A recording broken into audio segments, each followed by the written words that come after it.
咳嗽久不好，就找鸭脚草。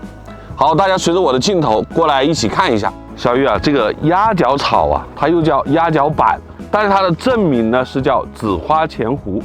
好，我们来带给大家看一下真正长什么样子。来看一下，馆长，原来它的花真是紫色的。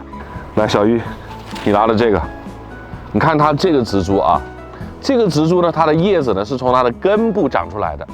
而我手上的另外这一株，大家看一下啊，它的叶子呢是从它的茎部长出来的，而且它长出叶子的地方啊，这里会有一个这个叶托啊，然后呢它呈这种包裹状。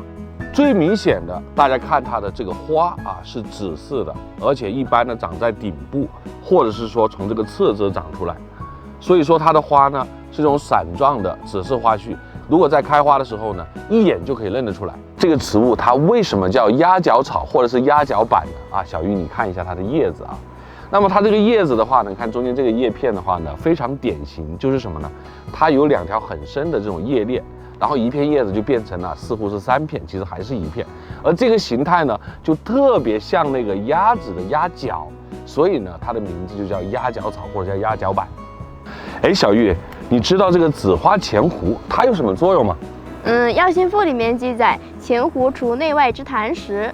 对，紫花前胡的话呢，它主要的作用呢就是化痰止咳，所以呢主要用在咳嗽和咳痰这一块。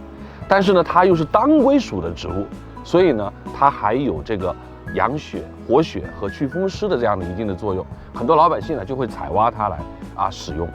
粉丝朋友们，我们现在在海拔1300多米的九岭山之巅，我们乐此不疲的为大家展现这位本草，希望朋友们大家喜欢。